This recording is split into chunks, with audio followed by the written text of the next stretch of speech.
설은 판계로부터 대륙이 천천히 움직여서 뭔가 지금의 오늘 같은 대륙 분포가 되었다고 베게너가 주장한 거였는데, 그거의 근거로는 뭐 해안선의 일치, 그 다음에 화석의 분포의 연속성, 그 다음에 대륙 간 화석 분포의 연속성, 그 다음에 산맥의 연속성, 그리고 지층 연속성, 그리고 빙하 흔적의 뭔가 일관성, 이런 것들로 해서 예전에 한 대륙이었겠지 않느냐, 하나의 판계였겠지 않느냐, 이런 주장을 했는데, 이 대륙 이동설의 한계점은 뭔가 이거에 대륙을 움직이게 하는 근원의 힘이 뭔가 그 원동력을 설명해 주지 못했다. 그리고 어저께 이제 화산대와 지진대에 들어가기 앞서서 화산과 지진에 대해서 배웠어. 그리고 이제 화산보다는 지진 문제가 나온다면 항상 이거 규모와 진도를 포함한 막 객관식 문항들이 많이 나와. 자, 중요한 거는 이제 규모는 요 진원에서 발생하는 지구 내부 에너지의 양을 측정한 값이고, 진도라는 것은 어떤 지역에서 피해 정도를 나타낸 것이다. 알았지? 그래서 뭔가 다발적으로 전 세계에서 곳곳에서 막 이번에 일본에서도 지진이 났고 칠레에서도 지진이 났는데 진원점이 달라. 이렇게 다르다면 그때 써야 되는 지진의 단위는 뭘까?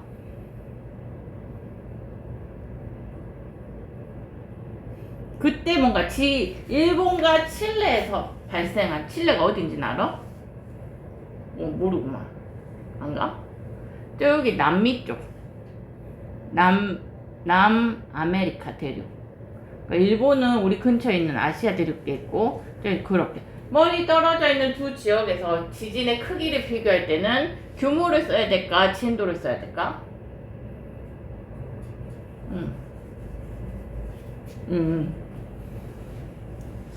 모르겠어? 괜찮아. 모르면 배우면 되지. 모르면 배우면 돼요. 규모는 뭐다? 지진 발생 시 방출되는 요 지구 내부 에너지 양을 측정한 것이다. 그 다음에 진도는 그 지역에서 땅이 흔들린 정도나 피해 정도를 말한 것이다. 그러면 만약에 내가 그냥 뭐 이번에 발생한 뭐 일본에서의 지진과 저기 칠레에서 발생한 지진을 비교하고 싶을 때는 단위를 규모를 쓰는 게 맞을까, 진도를 쓰는 게 맞을까? 어떤 게 더 센 지진이었는지.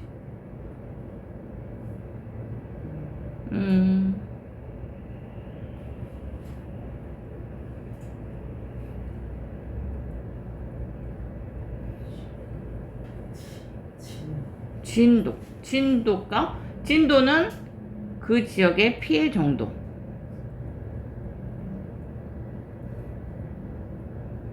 자, 규모는 그 진원에서 발생한 에너지의 양.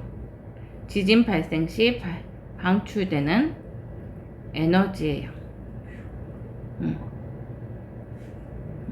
괜찮아. 몰라도 돼. 괜찮아. 자신감 있게 생각을. 나는 이걸 것 같아요, 선생님은.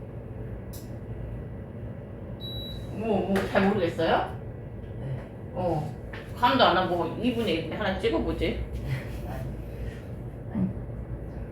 왜냐면 헷갈릴 수 있어. 자, 그러면은 지금 일본하고 칠레에서 발생한 지진은 뭔가 진원점이 다른 지진이잖아. 여기 아주 멀리 떨어져 있고. 그렇기 때문에 이때의 지진은 사실 지진이 피해를 줄 수 있는 범위는 이렇게 어느 정도 그 대륙 내에서 한계가 있기 때문에, 이럴 때는 자, 그냥 규모. 여기서는 규모 이번에 4.3, 규모 5.2의 지진이 발생했습니다. 이렇게 말하고, 만약에 이제 일본의 뭐 동경과 오사카의 피해 정도를 말할 때는, 나도 동경과 오사카의 뭐 정확한 위치는 모르겠어. 일본의 어떤 도시, 근접한 도시의 피해를 말할 때는 여기서는 진도 2, 진도, 여기 3이라면 진도 1, 이런 식으로 말하면 된다. 뭔가 진 원점으로부터 멀어지면 진도는 대부분 낮아진다. 피해 정도는 이런 식으로. 그래서 뭐 여기서 규모 4.3 진도 3의 지진이 오사카에서 발생했습니다 하고 뭐 이러고 또 그 다음에 진도 1의 규모 4.3 진도 1의 지진이 동경에서 발생했습니다. 그럼 피해는 3이나 2 정도면 거의 없어. 알았지? 우리 어저께 충북 괴산에서 규모 4.1의 지진이 발생했다 하잖아. 왜냐하면 어제 규모 4.1인데 어떤 피해도 없었잖아, 도시에. 그러니까 그냥 그 에너지 정도가 어느 정도였나 그냥 기록하는 게 중요한 거지 어떤 도시의 피해 사항이 없었기 때문에 이럴 때 피해 정도를 밝히지 않아도 되기 때문에 그때는 규모 정도만 밝혀주었다 이렇게 생각하면 돼. 이제 좀 감이 왔는가? 진짜로? 자, 그리고 여기가 진원이고 어저께도 진원이란 단어가 나왔고 진앙이란 단어가 나왔고 진앙은 진원점에서 수직으로 뻗은 이런 도시 이름 같은 게 되는 거고 이런 지진파가 발생하는 것이고 과학은 계속 배우다 보면은 이제 계속 이 단원에서 배운 게 계속 연결고리가 생겨서 더 깊이 이해할 수가 있어. 알았지? 앞으로 배워가면은 지진파도 파동도 막 더 이해할 수가 있어. 알았지? 자, 그 다음에 이제 우리가 어저께 배웠어. 화산대와 지진대. 화산도 배웠고 지진도 배웠는데 화산대는 뭐고 지진대는 뭐라 했어? 화산대. 기억나는 거 다 말해봐. 여기 너밖에 없으니까 과외네 완전히. 자신 있게.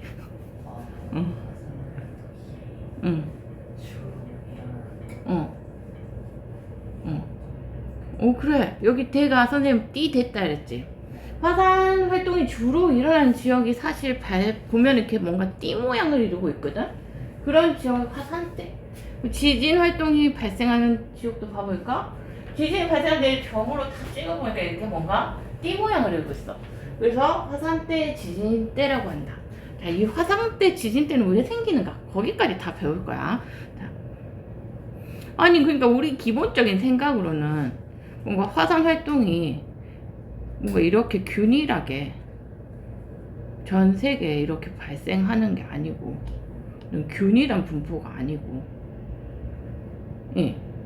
이런 균일한 분포가 아니고 발생 빈도가 뭐 다 이런 면적당 4개씩 발생한다 이런 균일한 밀도가 아니고 뭔가 보니까 나는 데는 계속 지속적으로 안 나고 피해가 없는 데는 안 나고 이런단 말이야.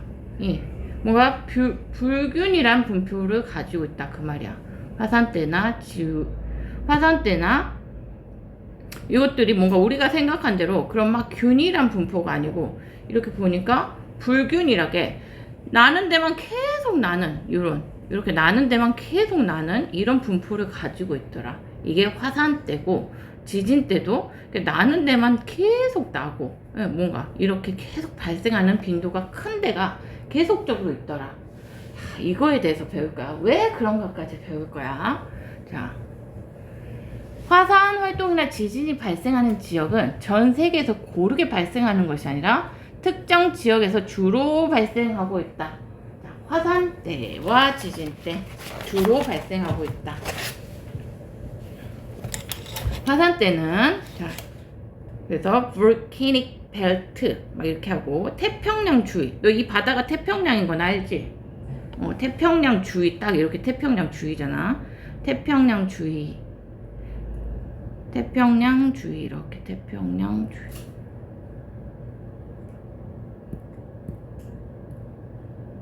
태평양 주위. 그 다음에 지중해 이쪽 지중해. 그 다음에 중앙아시아 이쪽.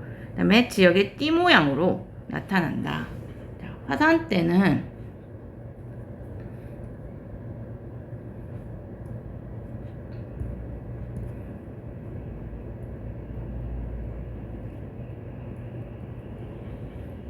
태평양 주위.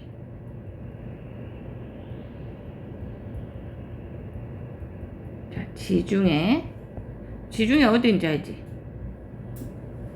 모른가? 지중해. 그게 뭐 지리 시간 하니까 별로 중요하진 않는데, 저기 이탈리아 남부 쪽에 흐르는 바다를 지중해라 그래. 지중해. 그 다음에 중앙아시아. 중앙아시아 쪽.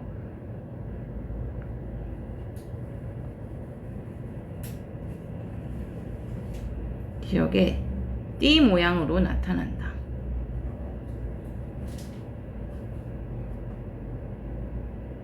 화산이 주로 발생한 지역이 고르지 않고 요런 지역에 이렇게 띠 모양으로 발생하는데, 특별히 가장 네가 볼 때 발생이 많이 하는 것 같은 지역이 어디야? 가장 큰 데가 태평양 주위지. 태평양 주위. 태평양 주위는 자, 그래서 뭐라고 부르냐면 여기는 일단 고리 환자를 써서 고리 모양이라서 환태평양, 고리 환자를 써서 환태평양 화산대 이렇게 불러. 그러니까 태평양 주위에 고리 모양의 화산대라 그래. 고리 환자, 한자로. 자, 그래서 여기는 전 세계 활화산의 60%가 포진해 있다. 자, 활화산이라는 거는 현재 활동 가능성이 있는 화산이라는 거야. 자, 그거에 반대되는 개념은 뭘까? 이거는 그냥 상식인데, 활화산에 반대되는 개념은 활동하지 않는 화산. 자, 죽은 화산이거나 사화산이거나 죽을 사자 써서, 또는 활동을 중지하고 있는 화산, 휴식 중인 화산이라서 휴화산이 있어. 자, 우리나라에 활화산이 있을까 없을까? 우리나라에 일단 알고 있는 화산이라고는, 자, 저기 어디야? 백두산. 그래, 북한의 백두산하고 또 한라산, 제주도에 한라산이 있는데, 그것들은 사실 예전에는 학자들이 휴화산으로 분류했어. 화산 활동이 쉬고 있는 중이다 라고 분류를 했는데, 최근에 그 밑에서 마그마의 움직임이 감지돼 가지고 다시 활화산으로 분류가 되었어. 우리나라에서. 그래서 활화산이 2개 있어. 근데 뭐 아직 활동을 크게 한 적은 없죠. 그러나 활화산으로 분류되어 있다. 활동 가능성이 있는 화산으로. 알았지? 자, 전 세계 활화산의 60%가 환태평양 화산대에 위치하고 있다. 자, 그러함으로 이러한 곳은 별명이 있는데, 불의 고리라는 별명이 있다. 불의 고리. 뭐 ring of fire, ring of fire. 불의 고리라는 별명을 가지고 있다.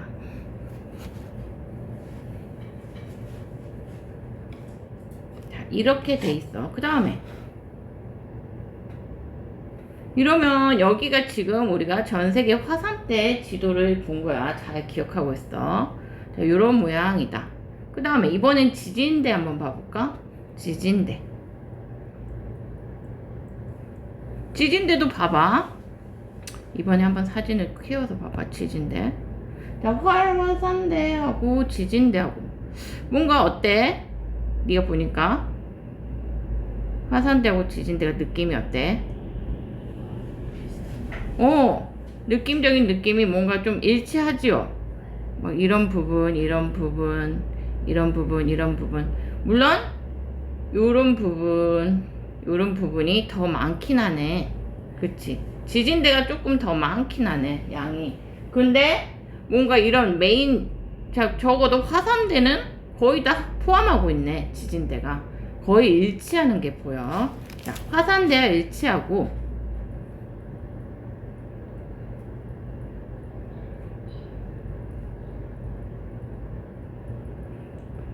화산대 이외에도 더 있다. 지진대가 더 많다는 거야. 왜 지진대가 더 많느냐? 왜 그럴까? Why? 왜 그럴까? 왜 그럴까? 그때 선생님이 그랬잖아. 자, 화산이 발생하면 뭐래? 거의 almost 거의 지진도 발생한다. 아, 지진이 발생한다 해서 뭐 땅이 막 폭삭 무너지고 그런 짓이 아니고 지난번에 발생한 어저께 발생한 규모 4.1의 충북 괴산 지진처럼 아무도 뭐 피해가 안 느끼는 그런 땅의 흔들림 이런 것도 지진이야. 그래서 뭔가 화산이 있으면 대부분 그런 가벼운 흔들림이라도 발생을 하더라. 아, 물론 없을 때도 있지만 그렇지만 지진이 발생할 때는 뭐 그럴 때도 있어. 지진 날 때 화산 폭발할 때도 있거든. 지진 난다고 해서 항상 화산이 폭발하는 건 아니다. 항상 그런 건 아니다. 그러니까 그러면은 이제 이 표를 보면 이해가 돼. 응? 영어에서 보면 부분 부정 아직 안 배웠지? always, all 이런 거 옆에 딱 붙이면 부분 부정이야. 항상 전부는 아니다. 항상 그런 것은 아니다. 알았어? 자, 그래가지고 봐봐. 그러면 화산이 발생할 때, 요 지도에서 보면은 화산이 발생하는 데서는 대부분 지진도 발생하니까 일치해. 근데 지진만 날 때는 자, 요런 부분 not always 요런 부분들은 안 일치할 수 있더라. 알았지? 자, 그 다음에 이 지도를 다시 한번 봐볼까? 야, 화산과 지진은 항상 대륙에서만 발생합니까? 바다에서도 발생하고 뭐 바다 중앙에서도 발생하고 대륙에서도 발생하고 대륙 가장자리에서도 발생하고 어디 뭐 항상 그런 건 아닙니다. 대부분 대륙 가장자리에서 발생하는 게 보이지만 특히 환태평양 화산대 지진대를 중심으로 대륙에서도 발생하고요. 그 다음에 바다 중앙에서도 화산과 지진은 발생하고 있다. 알겠죠? 네.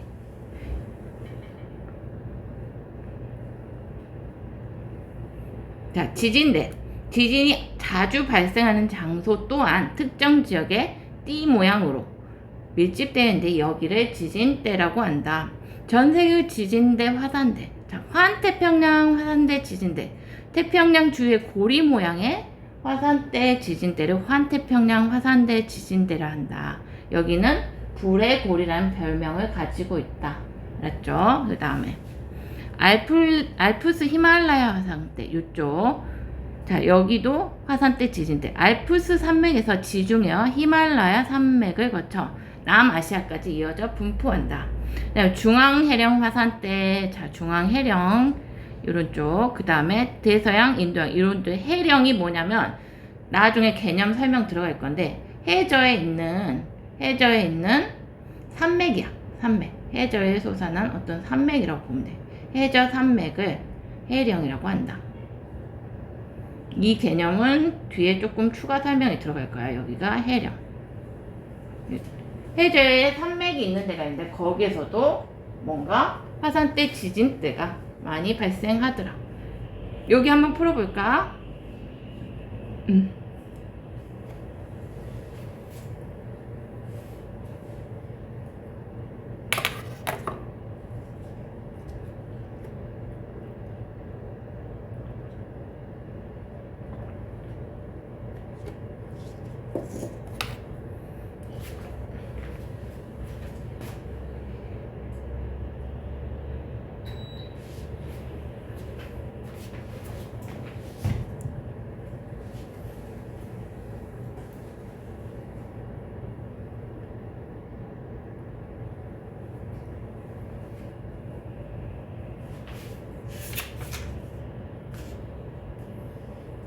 했어? 1번. 세계에서 화산 활동과 지진이 가장 해본 곳은 환태평양 화산대 지진대이다. 지진이 발생했을 때 관측 지점의 사람이 느끼는 지진 세기. 진도. 옳지. 그 사람이 느끼는 지진의 관측 지점. 관측 지점에서 느끼는 지진의 세기는 진도라고 한다. 그 다음에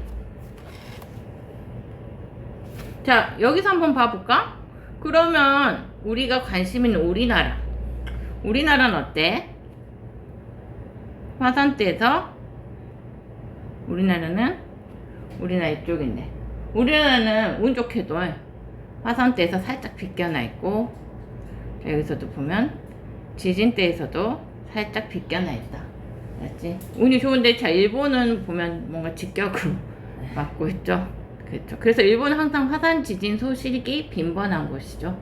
그래서 일본은 대신 온천도 유명하잖아.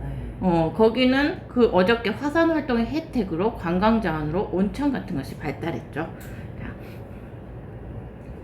판의 경계와 지각 변동. 자, 여기 이제 가보자.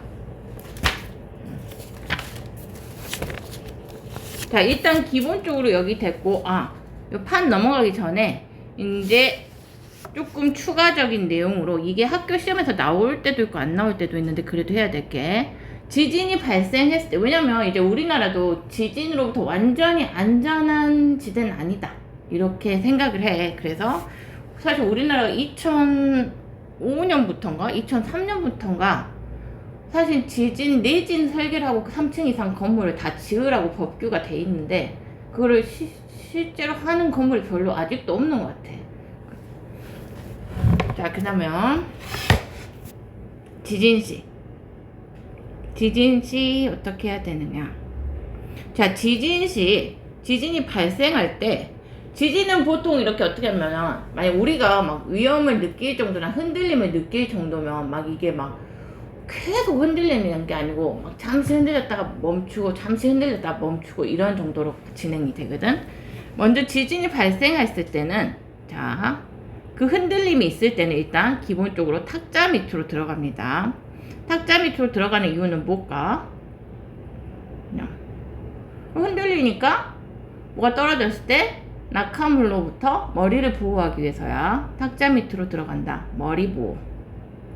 자, 그리고 지진이 흔들리다가 잠시 멈췄을 때, 잠시 정지했을 때, 그때 뭘 한다? 문을 얼른 가서 열러. 책상 밑에 숨어있다 멈췄으면 얼른 문 열어. 문 열고 출구를 확보한다. 탈출하기 위해서.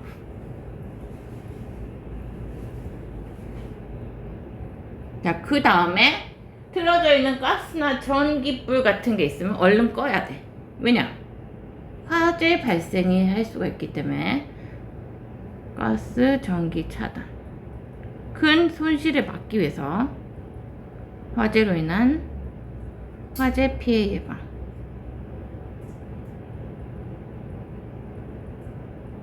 그 다음에 내려갈 때 엘리베이터를 타지 않습니다. 그래야겠죠?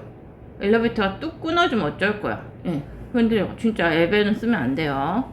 엘베 이용하지 않기. 자, 추락 위험을 방지한다.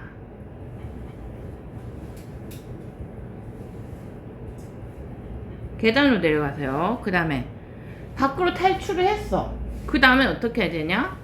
건물이나 주변에 건물이나 담장이나 가로등 근처로 가야 돼, 말아야 돼? 가면은 안 되지. 왜 그 무너지면 어쩔 거야? 가로등으로부터 뭔가 무너질 수 있는 것으로부터 최대한 멀어지기. 멀리 있고, 그리고 어제도 봤지만 이렇게 뭔가 속보 같은 게 뜨잖아. 공공기관에서 보내주는 속보나 라디오 방송을 들으면서 안전 행동 지침을 따라서 질서 있게 행동한다. 알았지? 그 다음에 됐어. 이렇게 한다. 그 다음에 그러면 이렇게 지진이나 화산 같은 것도 직권의 운동사항이야. 직권이 운동하는 거잖아. 이런 직권의 운동이 왜 발생할까? 화산이 왜 발생하고 직권이 지진이 왜 발생하면 왜 이런 건 띠 모양으로 나타날까? 그거를 알기 위해서는 이제 새로운 개념을 배워야 돼. 알았지? 여기서 또 그 베개너의 한도 풀려. 알았지? 베개너의 한이 뭐였어? 그래, 그 원동력이 뭔가 그 한도 풀려. 이제 요걸 배우면. 자, 판의 경계와 지각 변동. 판의 경계와 지각 변동. 자, 판이란 무엇이냐? 자, 우리가 그때 얘들아, 애가 하나밖에 없네. 그 뭐니 판을 배웠는데 우리가 지각에 다시 한번 복습을 해보자. 예. 이게 뭐야? 지구를 내가 이렇게 그렸어. 지구 내부 구조는 몇 개의 층으로 이루어졌다?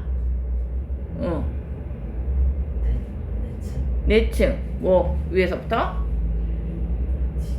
지층.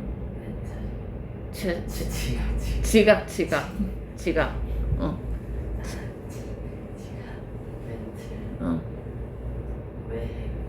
옳지. 지각, 멘틀, 외핵, 내핵. 자, 거기서 상태가 다른 건 뭐다? 상태가 혼자 다르네. 내핵? 정리가 안 됐네. 지진파 연구를 통해서 알아냈는데 어디서부터 통과를 못해서 외핵이다. 외핵. 그렇지. 그래서 가장 얇은 건 뭐다? 지각. 가장 두꺼운 거, 부피가 가장 큰 거? 멘틀. 오케이. 근데 일부 그려볼게. 자, 지각이고 얇아. 그 다음에 멘틀 두꺼워. 밑에 그리진 않지. 여기가 핵인데 일단 외핵, 내핵 뭐 이렇게. 여기가 멘틀, 여기가 지각. 그랬어. 자, 지각은 두께가 어느 정도였다고 기억이 날랑강? 지각의 두께. 안 나면 안 나도 돼. 자, 대륙 지각이 혹시 해양 지각이 혹시 그림을 보고 누가 더 두껍댔지? 대륙 지각과 해양 지각. 대륙 지각이 평균 두께가 여기 막 대륙 지각 있고 여기 해양 지각. 맞아. 35.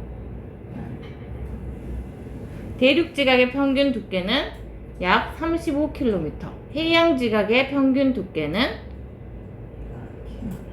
5km. 그래서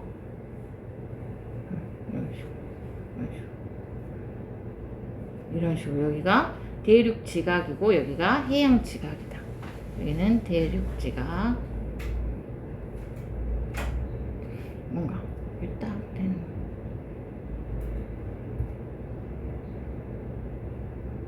여기가 해양 지각. 이런 식으로 두께는 평균이 얘가 35km. 평균 얘가 5km다. 그래서 지각의 두께는 보통 우리가 5에서 35km라고 본다. 그렇겠죠? 네. 여기 멘틀은 여기서부터 지하 몇 킬로미터까지다? 기억이 안 나겠지? 안 나도 돼요? 아직 시험 안 봤잖아. 시험 보면 이제 기억나게 돼 있어. 공부해. 2,900. 지하 2,900km까지가 멘틀이었고, 혹시 외핵 기억나려나? 외핵도 안 나지. 외핵은 5,100. 외핵은 그 다음에 내핵은 지구 중심까지는 6,400. 자, 그렇게 해놨어. 지금까지 6,400. 자, 이렇게 해놨어. 자, 요게 대륙 지각이고 해양 지각을 선생님이 이렇게 그려놨어. 자, 근데 여기에서 자, 여기 멘틀인데 대륙 지각, 해양 지각 이렇게 우리가 알고 그려놨는데, 자, 멘틀 상부, 지각하고 멘틀 상부 일부까지, 멘틀의 일부, 여기 멘틀 상부의 한 일부까지, 여기까지. 여기 훨씬 더 깊은데 여기 지각부터 뭔가 멘틀 상부 일부까지, 여기를 뭐라고 하냐면 지각부터 멘틀 상부, 여기 멘틀 윗부분, 멘틀 윗부분 또는 한자로 상부, 멘틀 상부, 일부를 포함하는 거. 자, 요 부분을 뭐라고 하냐면 판이라고 한다. 자, 판의 깊이는 평균 100km이다. 평균 100km. 그러니까 지각이 5에서 35인데 멘틀이 한 2,900까지 있는데 거기 5에서 35 뺀 한 65나 95 정도, 요 멘틀 그 정도 포함하는 애까지를 여기 지각하고 멘틀 상부를 포함한 애를 판이라고 부른다. 판이라고 불러. 자, 여기는 단단한 암석층이다. 자, 판은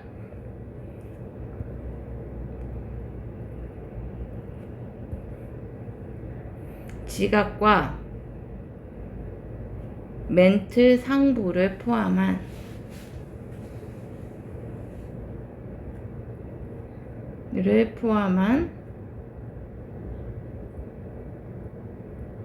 평균 100km의 단단한 암석층을 말한다. 자, 그런데 이 판은 두 가지로 나눠. 자, 지각을 대륙지각, 해양지각 나눴듯이, 자, 이 판의 이 지각이 대륙지각이면 뭔 판이라고 하냐면 대륙지각을 포함하는 판이면 대륙판이라고 해. 대륙판. 그럼 해양지각을 포함하는 판이면 뭐라 그랬어? 옳지. 판은 대륙지각을 포함하는 판이면 대륙판이라고 그러고, 여기는 대륙판이라고. 대륙판. 해양지각을 포함한 데는 해양판이라고 한다. 해양판. 이제 대륙지각을 포함한 데는 대륙판, 해양지각을 포함한 데는 해양판이라고 한다. 이렇게 말한다.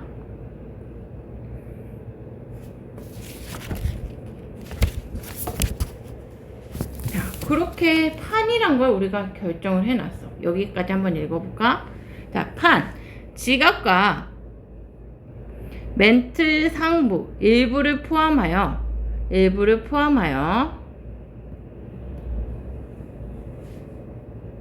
평균 두께 약 100km로 된 단단한 암석으로 이루어진 부분을 판이라고 한다. 판은 대륙지각을 포함하면 대륙판, 해양판은 해양지각을 포함한다.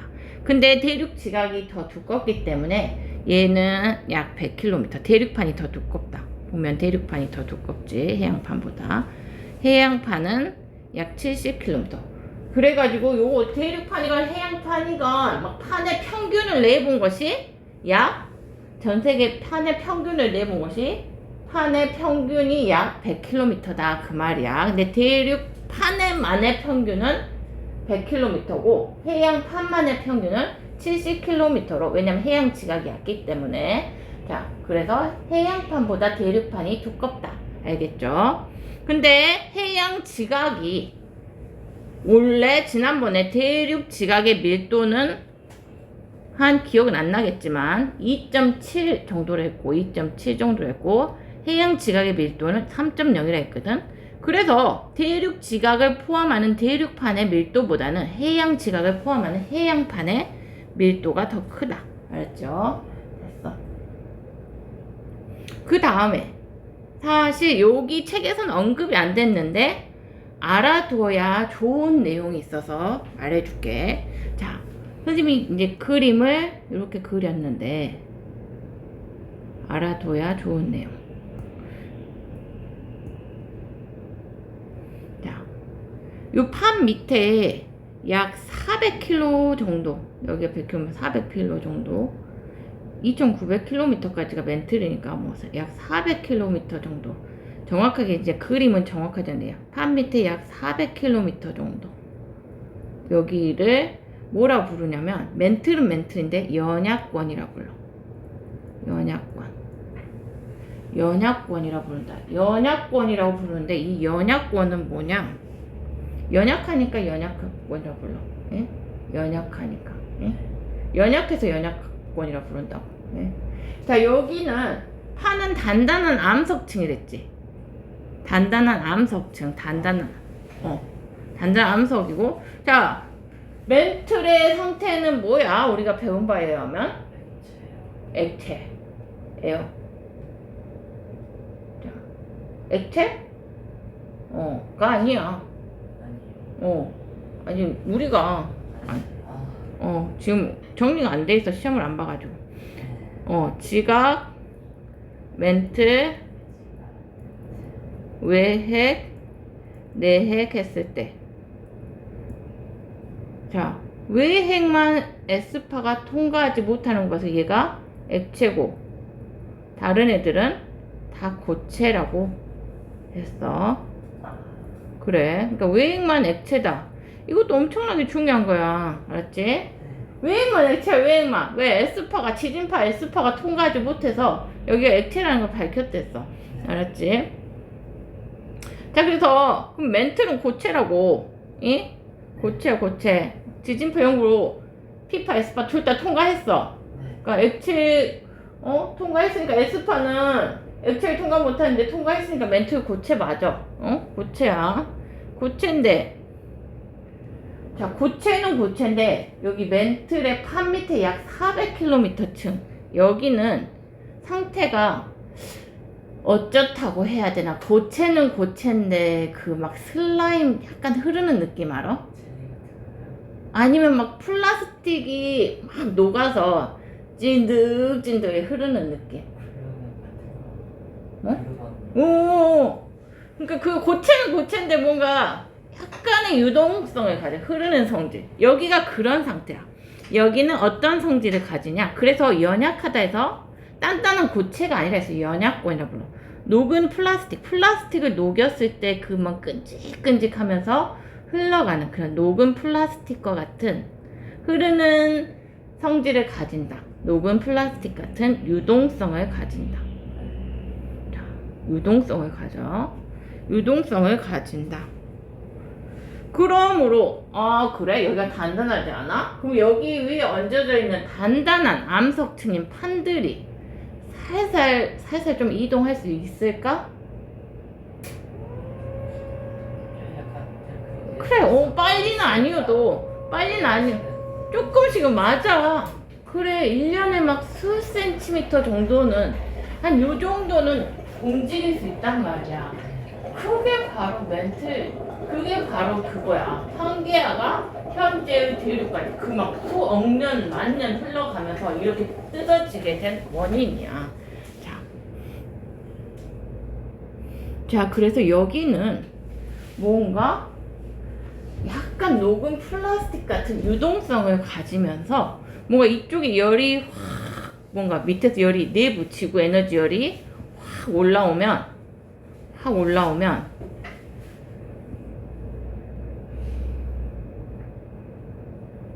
열이 확 올라오면 막 열이 이렇게 막 돌아갈 수 있어. 열이 이걸 대류라고 하는데 이런 식으로 막 열이 이렇게 막 돌아갈 수 있어. 그래서 뭔가 여기에 따라서 이런 멘틀이 대류한다 그래. 멘틀이 대류. 열이 밑에 뭔가 지구 내부로부터 무슨 열이라는 에너지가 올라오면 여기가 연약하니까 뭔가 암석층이 아니니까 뭔가 열이 이렇게 막 전도될 수 있다고. 열이 대류가 될 수 있어. 흘러갈 수 있어. 마치 물이 위로 끌어오를 때 막 열이 아래 뜨거운 것이 결국 위에까지 뜨거워지듯이 그런 식으로 이쪽이 열이 전달되는 대류가 일어날 수 있어. 자, 그렇게 돼서 뭔가 이쪽이 확 가열되고 막 이쪽이 가라앉고 이런 현상들이 막 이런 식으로 일어날 수 있단 말이야. 뭐 열이 어디서 발생하느냐에 따라서. 알았지? 지구에서. 자, 그런 식으로 연약권에서는 멘틀의 대류라 그래. 그게 열의 발생에 따라서 멘틀이 약간 흐르게 되는 거. 멘틀 대류가 발생할 수 있다. 이런 연약권에서는 그래서 멘틀 대류에 의한 변형이 가능하다.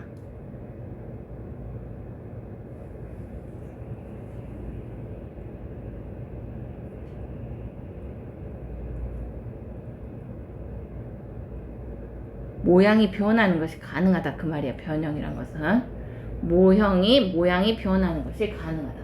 여기서 뭔가 지구 내부 에너지에서 열이 확 올라오면은 뭔가 물이 끓듯이 이렇게 여기가 그래도 조금 흐르는 성질이 있으니까 뭔가 여기 열이 확 올라오고 막 열이 확 가라앉고 이런 것들이 가능하다.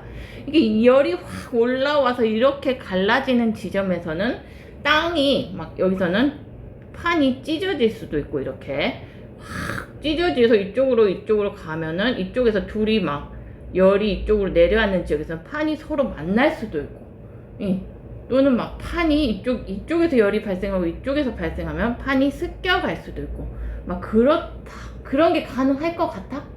네 생각에? 아니 물이 보글보글 막 끓는단 말이야. 물이. 근데 이게 거기에 약간 찐득찐득한 물이, 풀 같은 물이 어떻게 끓어서 막 이래. 그 외에 네가 단단한 뭐 종이 같은 걸 얹어놨다고 해봐. 물이 보글보글 끓어서 이렇게 열이 흘러가고 있어. 그러면 여기에 단단한 종이가 붙어있는데 이 종이가 찢어지면서 이렇게 이쪽으로 이렇게 결국 그 힘에 의해서 가지 않을까? 단단하게 찐득찐득한, 그게 갈 수도 있을 것 같지? 그런 거야. 거기에 의해서 뭔가 판게였던 게 찢어지면서 갔다 그거야. 그런 힘에 의해서. 멘틀 대류에 의해서 움직였다. 근데 너무 맞았어요. 그치. 그 엄청나게 끈적끈적한데 그게 움직인다. 그 힘이 얼마나 생각했어. 맞지? 막 네가 막 찐득찐득한 풀이 반대 방향으로 이렇게 움직일 때 그 위에 있던 종이가 찢어지겠지.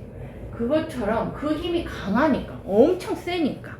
자, 그런데 또 막 여기서 이쪽 방향에서 이렇게 이런 식으로 오면, 자, 이럴 때는 판이 충돌도 할 수 있겠지.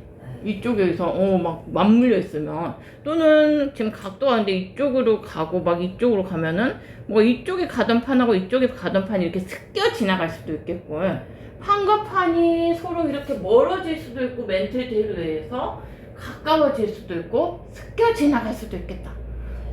그 밑에 막 두꺼운 막 힘이 어마어마한 뜨거운 막 진짜로 힘이 어마어마한 장사 같은 막 연약권이 찐득찐득해서 움직이면 그 두꺼운 암석층이 찢어질 수 있다는 거야. 그런 곳으로 해서 판게아에서 이렇게 대륙이 마치 종이 찢어지듯이 찢어져서 움직였다는 거야. 이름만 연약권이고. 연약한 거는 뭔가 단단한 암석이 아니다 그 말이야. 그러니까 너는 되게 연약해서 힘이 없을 줄 알았는데 대륙을 찢는 힘이 있다고. 근데 그 연약하다는 건 암석처럼 단단한 게 아니라 흐르는 성질이 있다 그 말이야. 그렇지. 그런 상황이 발생했어.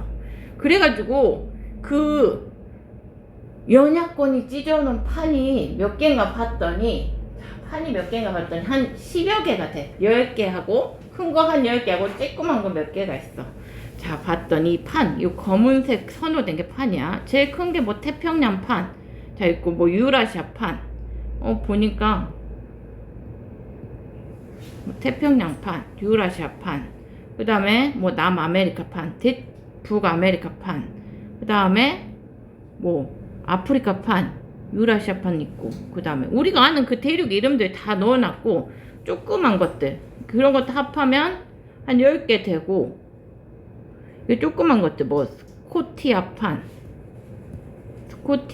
뭐 나스카판, 후안데푸카판, 필리핀판, 요런 뭐 아라비아판, 요런 것까지 하면 10여 개의 주요 판과 여러 개의 판으로 이루어졌다. 이 상황이야. 이 상황. 자, 근데 뭐 보이지 않냐? 뭐 보이지 않냐 여기서? 뭔가 판에 뭔가 여기서 뭐 보여야 되는데, 태평양 판. 자, 뭔가 요 판의 경계들, 판과 판이 만나는 지점들, 근데 뭐하고 비슷하지 않니? 그렇지. 화산대 지진 때하고 비슷하지. 그거야. 화산대 지진 때는 대부분 판의 경계면에 위치하고 있더라.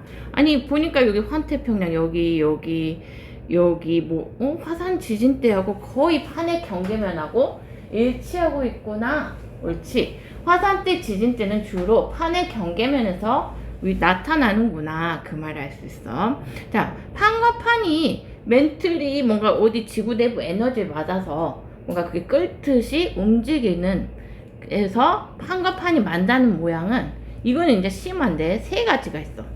자, 뭔가 세 가지가 있어. 세 가지. 수렴형이 있고, 이거는 이제 추가야. 중등 과정 내용은 아닌데 그래도 그냥 들어봐.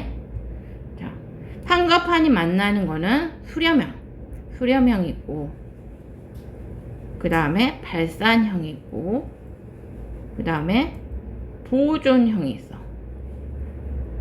자, 수렴형이란 거는 판과 판이 서로 이렇게 이런 식으로 만나는 거. 경계면에서 이런 식으로 이런 것들 이렇게 서로 수렴해 가는 거. 서로 마주보고 다가오는 거.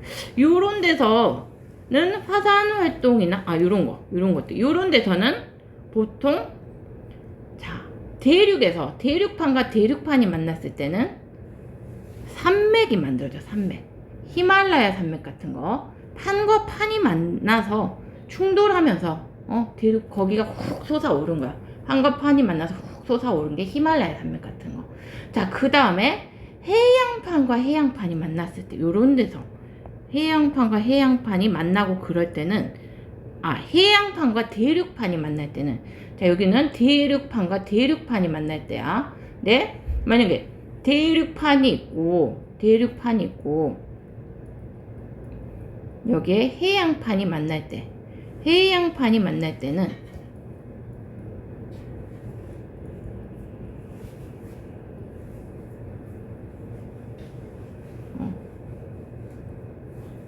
대륙판이 있고 해양판이 만날 때는,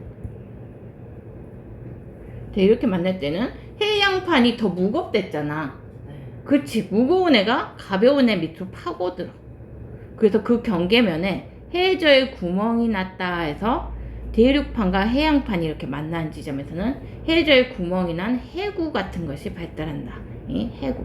그래서 수렴형에는 대륙판하고 대륙판이 만나는 지점, 육지의 판과 육지의 판이 만날 때는 대부분 높은 산맥 같은 것 또는 산맥이 형성되고, 대륙판하고 해양판이 만났을 때는 무거운 해양판이 대륙판 밑으로 들어가면서 해저에 구멍이 난다 해서 해구가 생성된다. 근데 이것만 생성된다는 아니야.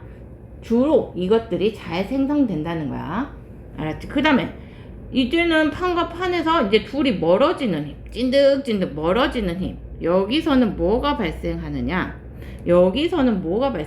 보통 해저에서 상황에서 이렇게 발생하는데, 여기서는, 자, 바다가 이렇게 있고 밑에 해양판이 이렇게 두 개 있는데 둘이 멀어진단 말이야. 이렇게 뭔가 멘틀 대류에서 또 찢어져. 해양판이.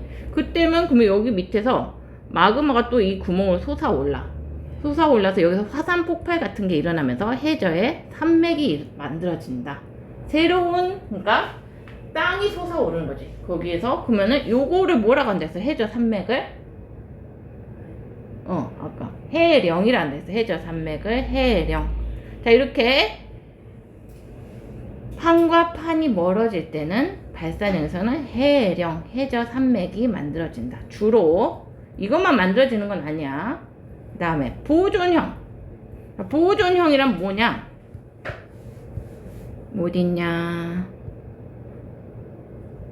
이런 식으로 판과 판이 이렇게 있으면 술이 습겨 지나갈 때, 그럴 때는 뭐가 발생하냐면, 주로 이것만 발생하는 건 아니지만 이때는 주로 지진이 자주 발생하더라. 이런 지역에서는. 자, 그러면 이제 판과 판이 이렇게 서로 다가올 때도 있고 멀어질 때도 있고, 이거는 심한 내용이야. 이렇게 스쳐 지나갈 때도 있더라. 알았지?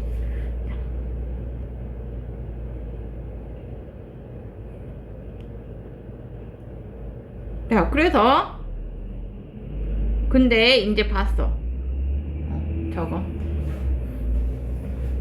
근데 우리나라는 어떤 판에 속해? 찾아라.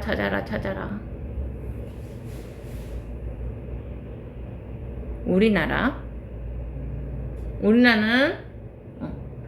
유라시아 판에 속해. 근데 우리나라는, 자, 판의 경계에 있어. 내부면에 있어.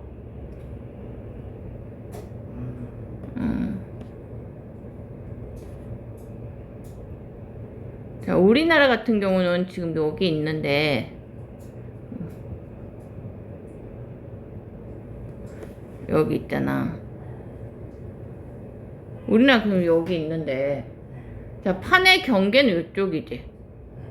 우리는 판의 내부, 유라시아 판의 내부에 있어. 유라시아 판에, 우리나라는 유라시아 판에 있고, 판의 경계가 아니라 판의 경계로부터 좀 떨어진 내부에 위치해 있어서 그나마 지진과 화산의 피해가 적은데, 우리로부터 살짝 비껴간 일본 같은 경우는 봐봐.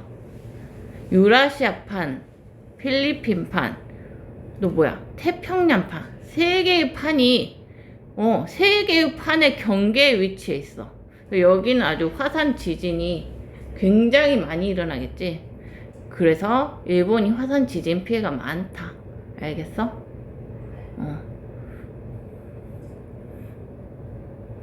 됐고, 판의 분포. 지구의 표면은 우리나라가 속한 유라시아판과 태평양판, 인도 오스트레일리아판, 아프리카판, 남극판 등 주요 10개 판과 여러 개의 작은 판들로 이루어져 있다. 10여 개의 판들로 이루어졌어. 자, 이렇게 연약권이 멘틀 대조 찢어놨다고. 한 열 몇 개로. 자, 우리나라는 유라시아판에 속한다. 자, 판의 운동. 멘틀의 상부는 고체는 고체인데 유동성을 가지고 있어서 걔를 연약권이라고 부른다. 단단하지 않아서 연약권이라고 부르지 힘이 없어서 연약권은 아니다. 자, 이곳에서는 1년에 수 센티미터로 매우 느린 속도로 대류가 일어나는데 이를 따라 그 위에 판이 움직인다. 각 판이 이동하는 방향과 이동 속도는 다 다르다. 다 달라. 이렇게 갈 수도 있고 이렇게 갈 수도 있고 이렇게 갈 수도 있고. 그래서 다양한 직권의 운동이 일어나고 있어. 자, 다양한 직권이 일어나고 있어. 연약권, 녹은 플라스틱과 같은 유동성을 띠기 때문에 천천히 근데 끈적끈적 대륙을 찢을 만큼 그런 힘을 가지고 멘틀 대류가 나타난다. 자, 지각 변동.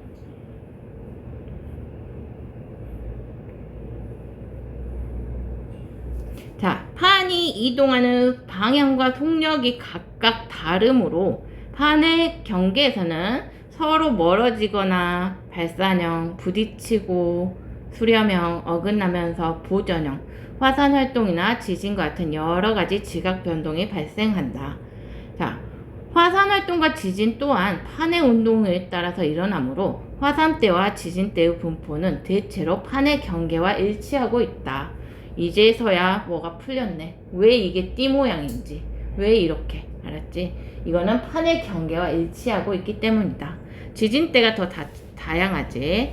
자, 뭐 지진은 보면은 뭐 이렇게 여기 해저에서도 일어나고 항상 뭐 대륙의 가장자리에서만 일어나는 것은 아니다. 자, 그다음에 우리나라는 운 좋게도 판의 경계에서 비교적 벗어나 판의 안쪽에 위치한다. 유라시아 판에. 자, 더 화산 활동이나 지진이 자주 발생하지 않지만 어떻게 일본 아주 직격탄을 받죠. 자, 세 개의 판, 유라시아판, 태평양판, 필리핀판 세 판의 경계면 가까이에 위치하여서 화산 활동과 지진이 자주 발생한다. 자, 그 다음에 용어 정리 하나. 자, 지진 해일. 자, 지진 해일이 뭔가? 지진 해일은 그 쓰나미라고 들어봤나? 쓰나미를 지진 해일이라 그래. 자, 해저에서 지진이 발생하면 그 충격으로 바닷물에 파동이 발생해. 그 파동 때문에 그 넘실넘실한 바닷물이 해안가에 도착하면서 육지로 넘쳐서 느리게 들어오는데 이때 그런 게 해일이라 그래. 근데 해저의 지진으로 생긴 해일에서 지진 해일이라고. 그것은 뭐 쓰나미가 한 번 하면 그 해안가 마을 같은 건 아주 쑥대밭이 되죠. 쑥대밭이 돼. 자, 해안 지역에 큰 피해를 일으킬 수 있다. 자, 여기 한번 풀어볼까?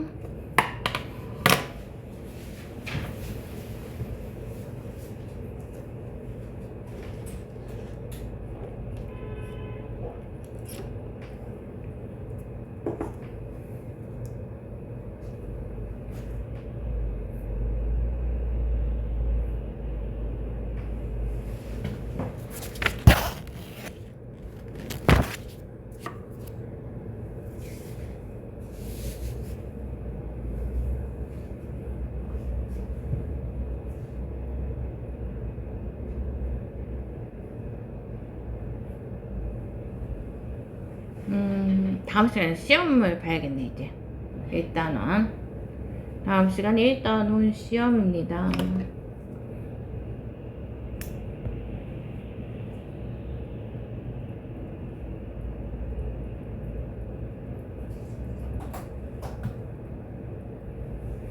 일단은 종합평가고요.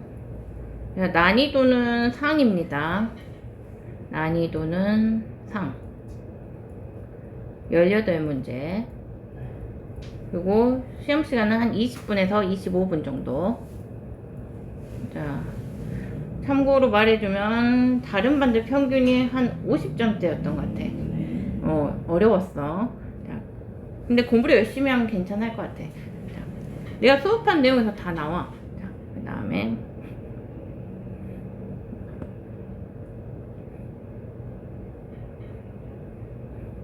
일단 공부를 쫙 하고 이제 다 풀었어? 네. 응. 지각과 멘틀 상부의 일부를 포함하여 두께 약 100km로 이루어진 이 부분 뭐대? 판. 자, 이거 교과서 이제 1학년 들어가서 학교에서 배울 때 연약권이란 말을 선생님이 아마 안 가르쳐 줄 거야. 안 가르쳐 줄 건데, 연약권은 이 판 밑에 400km로 유동성을 가지는 층이다.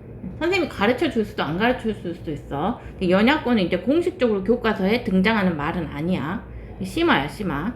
자, 그래도 그걸 아니까 조금 더 이해되지. 그렇지. 자, 화산 때와 지진 때는 판에 뭐와? 판에 경계와 거의 일치한다. 그 다음에 화산 활동이나 지진과 같은 지각 변동은 주로 어디서? 판의 이동에서 발생한다. 위치를 말해줘, 위치. 어디에서? 경계에서 발생한다. 판의 이동으로면 방법인데 에서면 장소잖아. 그 다음에 우리나라는 어디 판의 내부? 우리는 경계가 아니라 내부에 위치해서 그래도 지진, 화산 피해로부터는 비교적 덜한 편.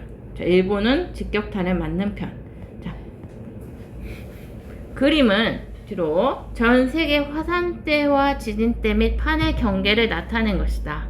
상당히 일치함이 보이죠. 자, 보니까 화산대와 지진대는 거의 일치하며 꼭 일치는 아니야. 거의야. 어디도 뭐 어떤 과학에서도 절대적이란 말은 거의 안 씁니다. 거의라고 말하지. 자, 특정한 지역의 띠 모양으로 분포한다. 자, 화산대와 지진대의 분포는 판의 경계와 거의 일치한다. 자, 화산 내부와 판의 내부와 판의 경계 중 화산 활동과 지진이 활발하게 일어나는 것은 판의 경계이다. 하지만 경계가 활발하긴 하지만 판의 내부에서 전혀 화산과 지진이 없는 것은 아니야. 여기 봐봐. 있긴 있는데 좀 빈도수가 적고 좀 그런 거지. 이런 부분은 유라시아 판의 내부인데도 있잖아요. 자, 우리나라도 판의 내부인데 어제 지진 발생했잖아. 그치? 네, 뭐 빈도수나 강도를 이야기하는 거지 없다, 전무하다 이런 얘기는 아닙니다. 판의 내부와 됐고 판의 내부에 위치한 우리나라는 판의 경계에 위치한 일본보다는 적게 발생한다. 그쵸? 적게. 자, 여기 밑에 한번 풀어볼까?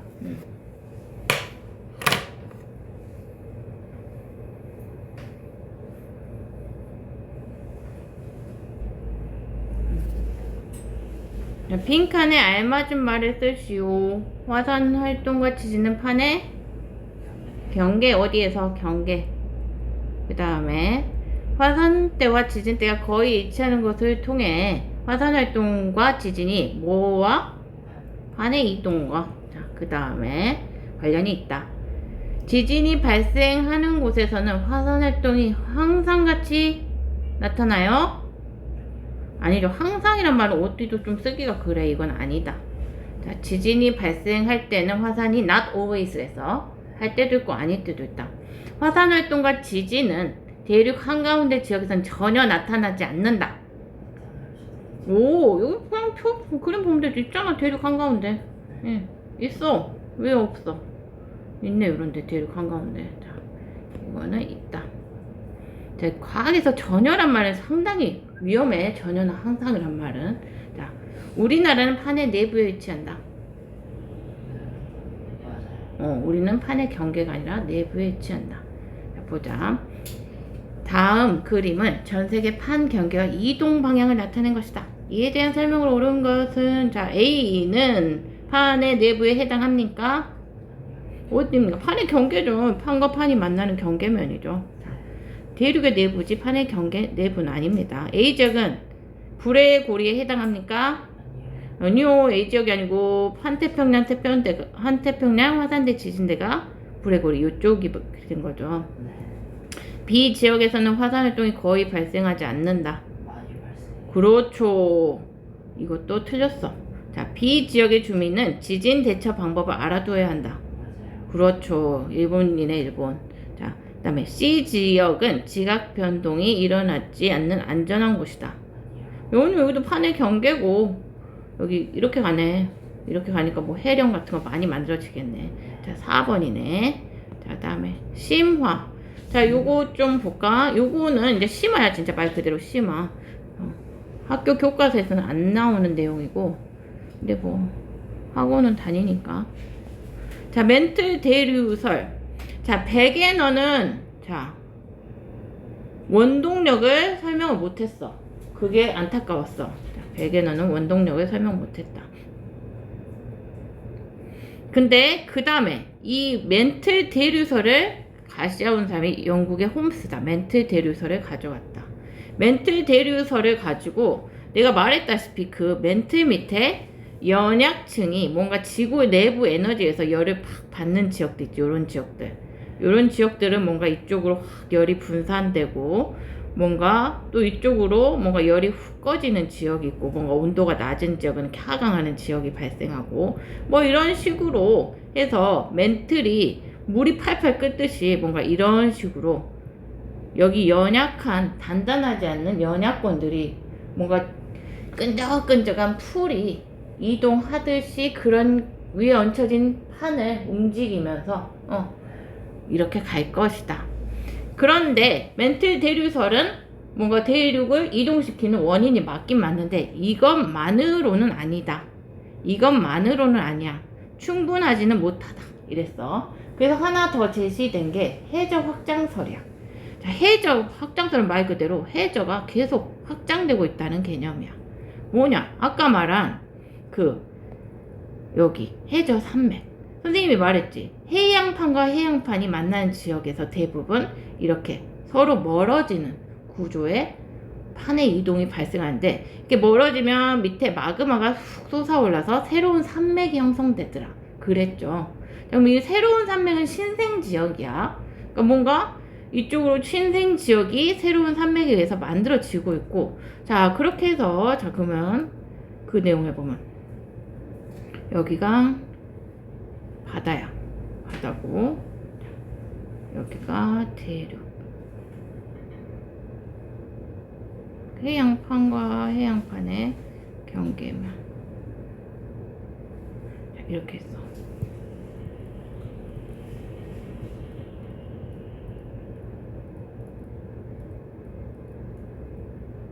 자, 그러면 해양판과 해양판이 만날 때는 서로 이렇게 이런 식으로 갈 때 여기 밑에서 뜨거운 마그마 같은 것이 훅 솟아올라서 자, 새로운 해저 산맥, 해령이 생성되고, 자, 이거는 신생 지각이 되겠지.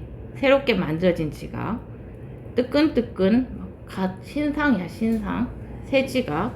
근데 해양판이 쭉 이렇게 가다 대륙판을 만났을 때 대륙판하고는 이렇게 서로 수렴형 충돌이 일어났을 때 무엇이 더 무거워? 해양판이 더 무거우니까 보통 이 밑으로 기어 들어간다겠지. 더 무거운 게 밑으로 가라앉잖아. 무거운 게 밑으로 가라앉으려 하잖아. 해양판이 밀도가 더 무거우니까 밑으로 가라앉아요. 그러면서 여기 해저에 구멍이 나는 해구도 만들어진다 했어. 해구. 자, 그래서 뭔가 신생 지각이 계속 생성되고 오래된 지각은 밑으로 꺼진다. 그래서 계속해서 해저는 새로운 지각으로 확장되고 있다. 이것이 해저 확장설이야. 그래서 이 멘틀 대류설하고 해적 확장설이 합해져서 뭔가 대륙이 이동한다는 판 구조를 10개, 10여 개의 판들이 이동해서 현재의 대륙 분포가 만들어졌다. 이런 판 구조론이 나온 거야. 흔히 말한 아까 뭐 수렴형, 발산형, 섭입형 이런 말보다 이 충돌형 경계라는 게 아까 말했다시피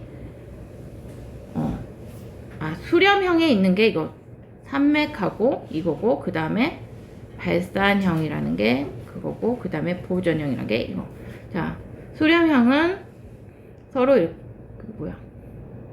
서로 가까워지는 것이다.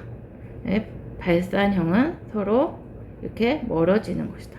보전형은 서로 스쳐 지나가는 것이다. 예? 자, 거기 수렴형에서는 대륙판과 대륙판이 이렇게 만날 때는 산맥 같은 것이 만들어지고 그 다음에 아까 대륙판하고 해양판이 만날 때는 해구 같은 게 만들어지고 예. 그 다음에 근데 꼭 이것만 만들어진다는 아니야. 과학에서 절대적인 건 없어. 절대적으로 그것만 일어나고 그것만 만들어진다는 아니야. 다른 것도 만들어져. 그 다음에 해양판과 해양판이 멀어질 때는 무엇이?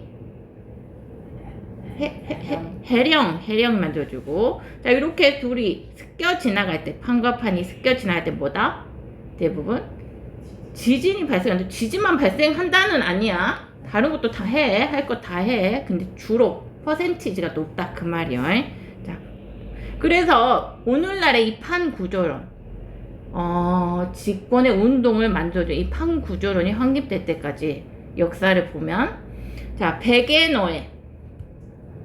베게너가 멘틀 대류래. 베게너가 뭐를 제시했어?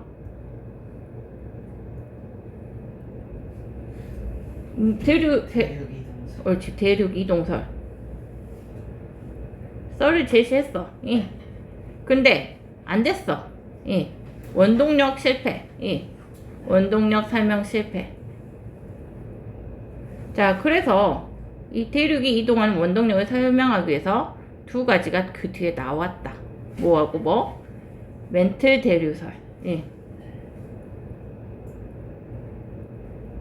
그 다음에 뭐? 해저가 새로운 지각으로 계속 확장되고 있다. 예. 해저 확장설이 나왔고, 자, 이것들이 합쳐져서 오늘날에 자, 우리 지구는 판으로 이루어져 있고 이 판이 이런 원리에 의해서 움직이고 있더라. 이런 판 구조론이 나왔다. 알았지? 자, 그러면 이렇게 지구가 움직이고 있다면, 판이 움직이고 있다면 지금 우리가 갖고 있는 대륙 모양도 언젠가는 바뀔까요? 아마 바뀌지 않을까요? 네, 그렇게 생각해요. 아마도 시간이 우리가 사는 데는 아니겠지만 뭐 학자들이 추측하기 뭐 한 가지 예로는 뭐 인도 대륙이 계속 이렇게 그쪽으로 가서 인도 대륙은 말려서 사라지고 히말라야 산맥은 더 높아질 것이다. 뭐 이런 식으로 대륙은 끊임없이 운동하고 이동할 것이다. 이렇게 보고 있습니다. 그러니까 앞으로 세계 지도가 또 바뀌겠죠. 지금 뭐 1학년 후에는 바뀌어 있겠지. 예, 그렇죠.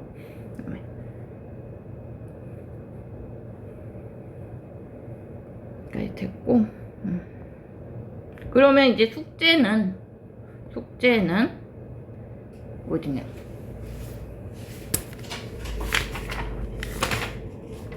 52쪽부터 여기는 내가 볼 때는 57쪽.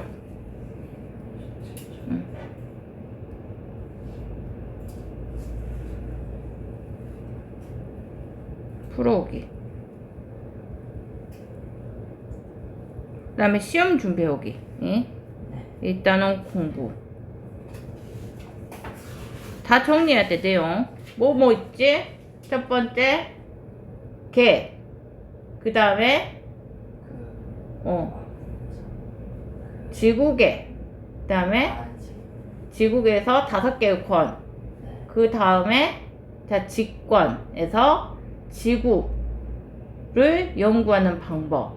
그 다음에, 지구 내부 구조. 예? 그 다음에, 지구 지각을 이루는 암석의 종류가 몇 개?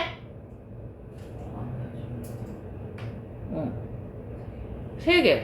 어떻게 만들어졌느냐에 따라 3개. 예.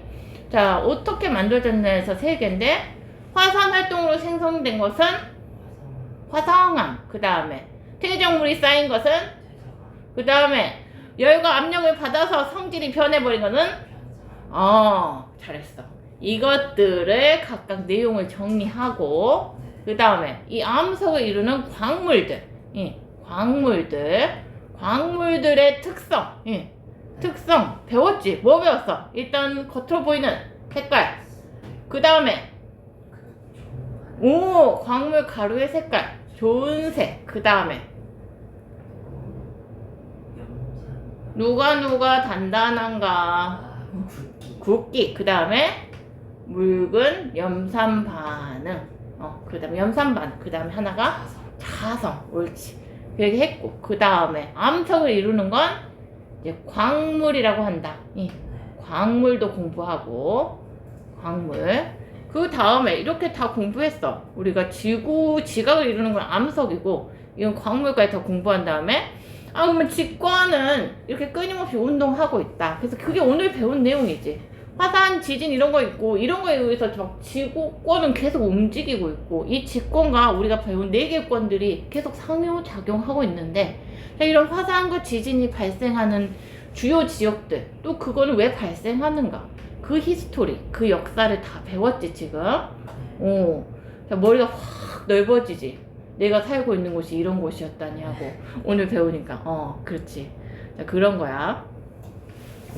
자, 그거를 싹 정리를 잘 해와야 돼. 알았지? 그 다음에 문제를 풀어보고